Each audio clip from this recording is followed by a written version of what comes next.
mesti enggak mula. Tapi wong awak dhewe saiki akhire terus nggambarno Nabi lahir iku wis kaya ngene kaya ngene. Nabi lahir biasa mawon, ora usah dadak digawe terus bersinar. Ha nek bersinar ya konangan nek diketok karo wong bolone Abroha. Kono ono sing critake Nabi lahir bersinar tekan langit. Ha nek ngono digoleki karo wong Yahudi pateni, biasa mawon lahir cilikane rembes wong melu mbah gitu. Lha bocah niku nek melu mbah iku mesti ora pati kaurus ning ndi-ndi. Wong mbah niku teng pundi mawon nek ngurusi bocah ra iso. Saudara-saudara, dijelaskan di dalam kitab Majma'uz Zawaid wa Manba'ul Fawaid karangan Imam Al-Hafidh Al-Haythami, dijelaskan juga dalam kitab Syarah Nabawiyah fi Dhaw'il Masadir Asliyah, dijelaskan juga dalam kitab Jami'ul Masanid was Sunan,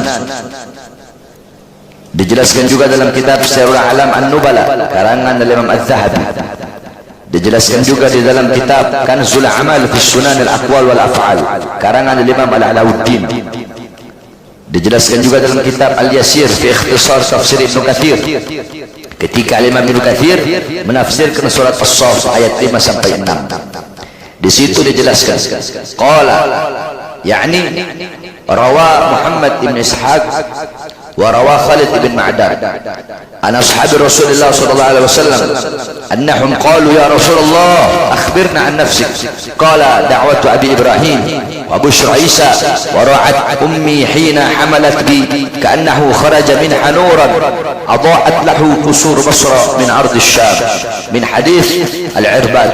وأبي أمامة رواهما أحمد رواه ابن إسحاق في سيرة ابن هشام، الإمام الطبري في تفسيره جميع البيان، والحاكم في مستدركه قال صحيح الإسناد. Telah meriwayatkan yaitu Muhammad bin Ishaq dan Khalid bin Ma'dan dari para sahabat Rasulullah SAW, sesungguhnya para sahabat berkata, ya Rasulullah, beritahu kami tentang dirimu.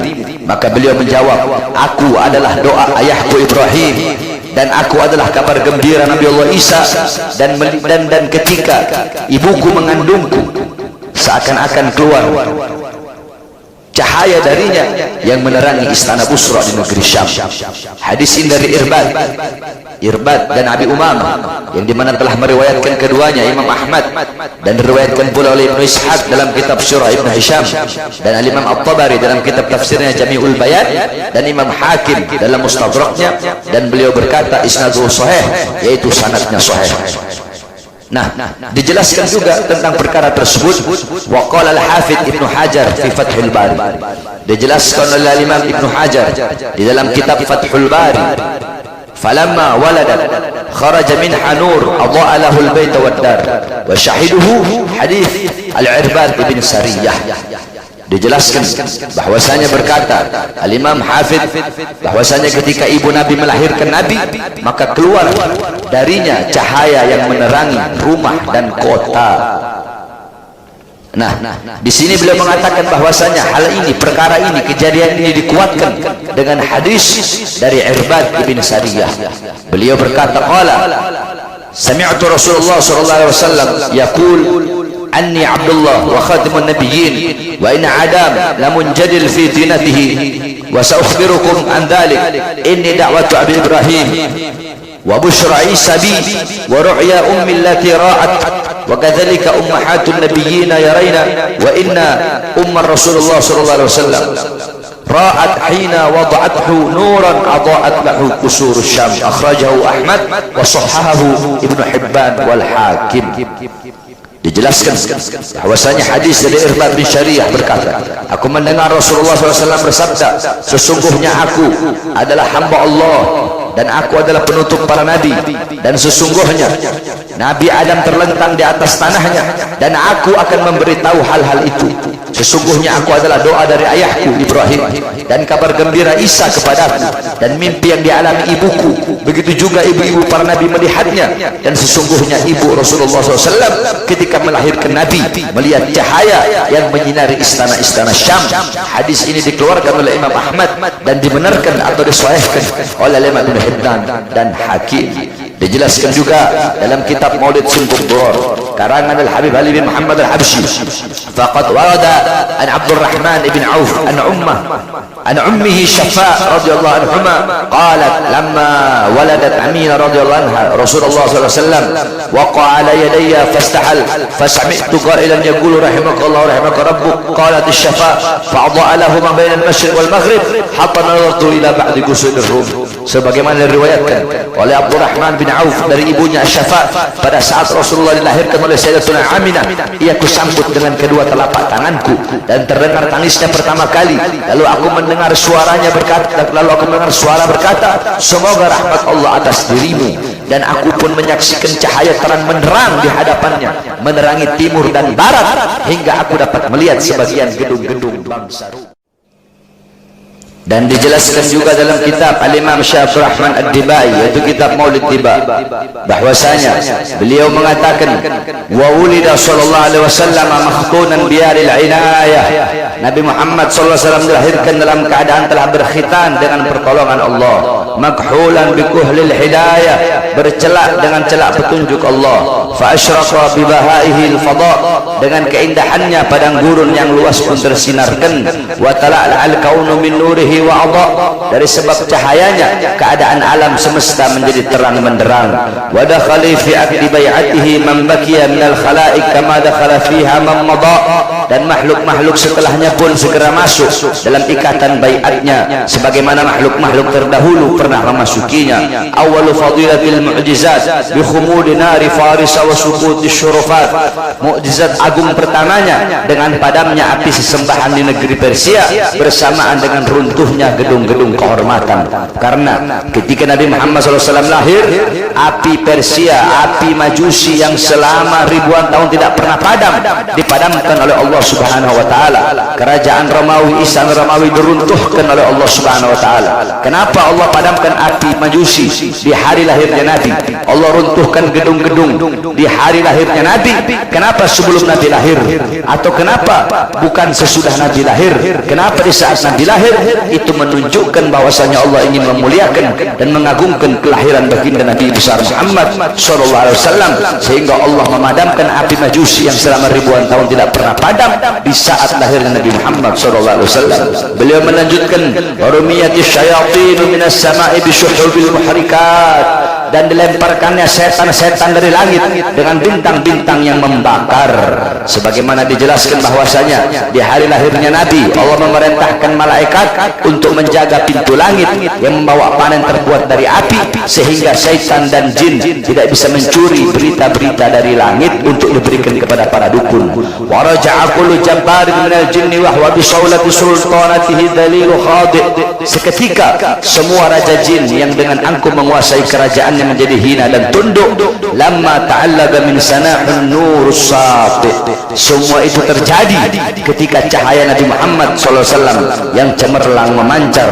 Wa asyraqa min bahaihi diya'ul lami', dan menjadi teranglah semesta raya dengan keindahan cahaya yang gemerlap.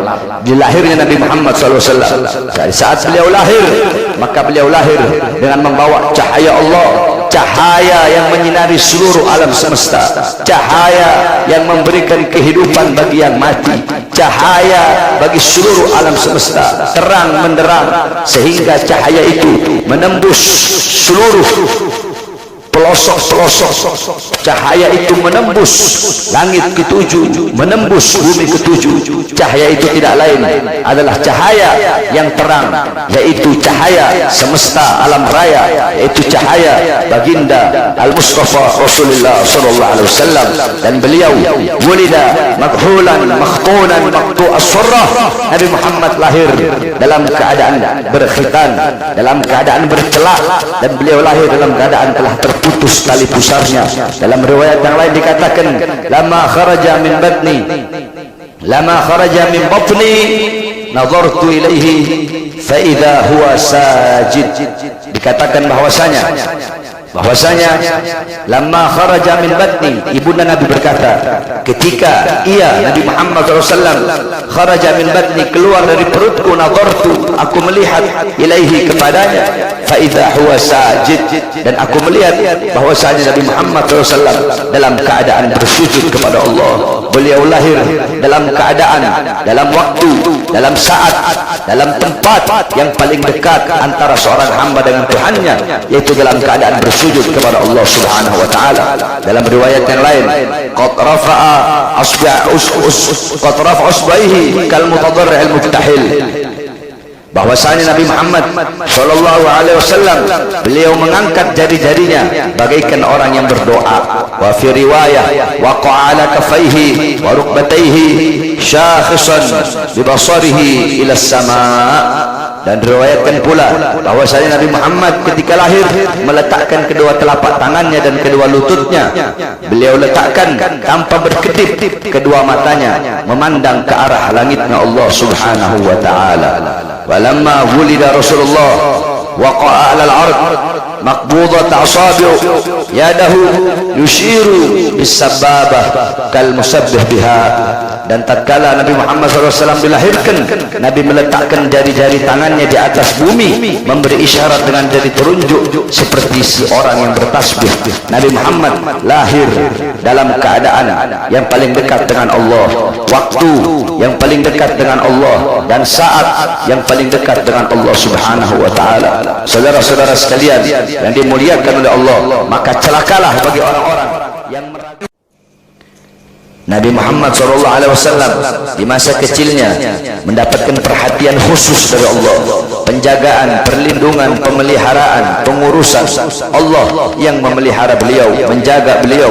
Allah Subhanahu wa taala yang mengurus beliau, yang melindungi beliau melalui tangan-tangan yang mulia, tangan-tangan yang dipilih oleh Allah, tangan-tangan yang mendapatkan keberkahan dari beliau, tangan-tangan yang dimana tangan-tangan tersebut mendapatkan kebaikan dari beliau.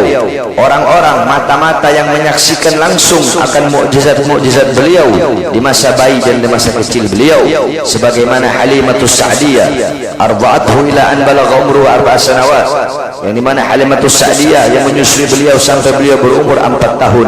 Halimatus Sa'diyah beserta suaminya beserta anak-anaknya merasakan langsung, menyaksikan langsung mukjizat-mukjizat dan keberkahan dari beliau baginda Nabi besar Muhammad yang ketika itu masih bayi, sebagaimana dijelaskan oleh Al-Habib Ali bin Muhammad Al-Habsyi di dalam kitab beliau Simtud Durar.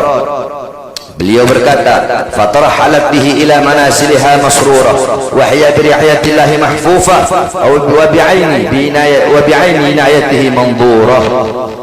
Segeralah Halimah membawa Nabi Muhammad masih bayi pulang ke kampung halaman dengan hati riang penuh ceria gembira, diiringi penjagaan Allah dan inayah Allah yang terus menerus menyertainya. Fasyahadat fi tariqiha min gharibil mu'jizat ma dallaha ala annahu asyraful mahluqat. Dalam perjalanan pulang itu ia menyaksikan berbagai mukjizat yang mengherankan dan membuatnya bertambah yakin betapa besar kemuliaan bayi yang bersamanya.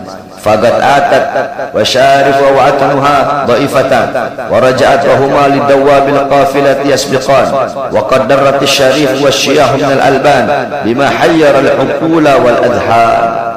Unta tua dan keledai miliknya yang lemah tiada berdaya kini berlomba mengalahkan yang lain dalam kafilahnya, sampai-sampai dijelaskan bahwasanya unta yang dinaiki oleh beliau adalah menjadi unta yang pertama sampai di Bani Sa'ad, yaitu daerah daripada Halimah Sa'diyah, dan kambingnya memancar deras. Air susu unta dan kambing memancar deras dengan lebatnya membuat takjub tiap orang yang melihatnya. وبكي عندها في حضانتها وزوجها سنتين تطلب من بركته وعجائب معجزته ما تقرب به العين وتنتشر أسراره في الكونين. 2 tahun Nabi SAW tinggal bersama Halimah dan suaminya. Selama itu keduanya menikmati berkah dan mukjizat-mukjizat yang mengagumkan. Setiap mata-mata yang menyaksikan dari rahasia hikmahnya tersebar merata di mana-mana. sebagaimana dijelaskan bahwasanya Halimatus Sa'diyah yang ketika itu susah, miskin, beliau mendapatkan rezeki dari mana-mana. Kambing-kambingnya, kambing-kambing beliau penuh air susunya. Bahkan Halimatus Sa'diyah yang awalnya kering air susunya, penuh air susunya, melimpah air susunya. Kehidupan Halimah dan suaminya menjadi sejahtera. Karena apa? Karena mendapatkan keberkahan daripada baginda Nabi besar Muhammad sallallahu alaihi wasallam. Begitu juga paman beliau, yaitu Abu Talib. Setelah kakek beliau Abdul Muttalib wafat, beliau diasuh oleh kakeknya Abu Talib. Abu Talib juga mendapatkan keberkahan daripada baginda Nabi besar Muhammad sallallahu alaihi wasallam. Sebagaimana dikatakan, "Qama bi tarbiyatihi ba'da wafati ummihi jadduhu Abdul Muttalib wa kana yuhibbu akthar min hubbihi li auladihi. Wa lamma balagha umruhu sallallahu alaihi wasallam 8 sanawat mata jadduhu ba'da an kafalahu sanatain. Wa ba'da wafati jaddihi kafalahu ammuhu Abu Talib wa kana faqiran fa wassa Allahu rizqah." Bahwasanya yang berdiri untuk mendidik beliau setelah wafat ibunya yaitu kakeknya Abdul Muttalib. Abdul Muttalib mencintai beliau, lebih mencintai Abu Talib kepada Nabi Muhammad daripada kecintaannya kepada anak-anaknya, sehingga sampai umur beliau 8 tahun mata jadduhu, meninggal kakek beliau Abdul Muttalib, dan beliau diasuh oleh pamannya. Abdul Muttalib mengasuh beliau selama 2 tahun, kemudian beliau diasuh oleh pamannya Abu Talib. Wa kana faqiran. Abu Talib ketika itu dalam keadaan fakir, hidupnya susah. Fawassa Allahu rizqahu. Allah Subhanahu wa taala meluaskan rezeki daripada pamannya Abu Talib, sampai-sampai dikatakan bahwasanya Abu Talib seringkali menunggu sang Nabi Muhammad SAW. Ia dan anak-anaknya dan istrinya tidak akan makan kalau Nabi Muhammad SAW belum datang untuk makan. Begitupun dalam urusan minum, Abu Talib akan meminta Nabi Muhammad untuk meminum susu terlebih dahulu sebelum anak-anaknya. Sebab kenapa? Jika Nabi Muhammad yang minum dulu susu tersebut, maka akan cukup diminum oleh anak-anaknya hingga puas. Karena begitu mulia dan begitu agung serta mukjizat Nabi Muhammad sallallahu alaihi wasallam di masa kecilnya beliau. Sampai-sampai juga dikatakan bahwasanya Rasulullah sallallahu alaihi wasallam kana sallallahu alaihi wasallam fi shigharihi yar'al ghanam li ahli Makkah bi ujrat ya'ishu minha wa lamma balaghat 9 min umrih safar ila Syam ma'ahu Abu Talib. Ketika beliau berumur 9 tahun, beliau pergi ke Syam bersama pamannya yaitu Abi Talib bertijarah untuk berdagang. Walamma qaruba min Busra, ketika beliau sampai di daerah yang bernama Busra, beliau dekat di daerah tersebut, ra'au rahib Bahira, melihat kepada beliau yaitu seorang pendeta yang bernama Bahira. Fa akhbara ammahu bi annahu sayakun akhirul anbiya wa talaba minhu an yarji'a bihi khaufan lahu min aduwwin yatarakkabu. Ketika itu paman beliau Abu Talib berjumpa dengan pendeta yang bernama Bahira. Kemudian Bahira memberitahukan bahwasanya Nabi Muhammad ini yang masih kecil, beliau akan menjadi akhir para nabi. Maka pendeta Bahira meminta Abu Talib untuk pulang karena takut Nabi Muhammad SAW didekati oleh musuh-musuh yang ingin mencelakai beliau. Ketika itu Nabi Muhammad duduk di sebuah pohon yang dimana pohon tersebut bernama pohon sahabi, yang dimana pohon sahabi ketika itu menaungi Nabi Muhammad SAW. Daun-daunnya menaungi Nabi Muhammad SAW. Bahkan Bahira melihat awan mengikuti Nabi Muhammad. Tidakkah itu cukup menjadi dalil bahwasanya Allah menjaga Nabi Muhammad? Bahkan pohon yang bernama pohon sahabi itu merentangkan daun-daunnya agar Nabi Muhammad SAW tidak merasa kepanasan. Nabi Muhammad SAW bahkan di masa kecilnya pernah beliau ketika itu hilang, pernah Nabi Muhammad hilang, Allah menjaga beliau. Sebagaimana dalam ayat Al-Quran, wajadaka dhallan fahada, dalam kitab-kitab tafsir Ma'alimut Tanzil Imam Baghawi, Jami'ul Bayan Imam Ibnu Jarir At-Tabari, kitab Anwarut Tanzil Imam Baydawi, Madarikut Tanzil Imam An-Nasafi, tafsir Jalalain Imam Jalal Mahalli dan Imam Jalal As-Suyuti, tafsir Kabir Imam Fakhruddin Ar-Razi, dikatakan yakni dhalaluhu fi syi'abil Makkah dzata lail adh-dhulama zulama faja'a Jibril faraddahu ila jaddihi Abdul Muthalib. Nabi Muhammad SAW ketika itu masa kecil, pada masa kecilnya beliau tersesat di jalanan kota Mekah. Ketika itu malam gelap, maka Allah Subhanahu wa taala memerintahkan Jibril untuk mengembalikan beliau kepada kakeknya. Dan dalam tafsir juga dikatakan yakni dhalaluhu fi safratihi ma'a kafila maysar fa huwa 'ala naqah fa jaa iblis ketika beliau bersama rombongan Maisarah, ketika itu beliau bepergian ke Syam bersama Maisarah, tiba-tiba datanglah iblis fa akhadha lijam naqah, kemudian iblis mengambil tali kekang unta betina itu untuk menyesatkan beliau dari jalan. Faja'a Jibril, kemudian datanglah Jibril, fanafakha Jibril iblisa, kemudian Jibril meniup iblis sampai iblis terpental ke negeri Basra. Faraddahu ila kafila Maisarah, kemudian Jibril mengembalikan Nabi Muhammad pada rombongan. Inilah perlindungan Allah, penjagaan Allah, pemeliharaan Allah kepada kekasihnya yang tercinta pada masa kecilnya, yaitu baginda Al-Mustafa Rasulullah sallallahu alaihi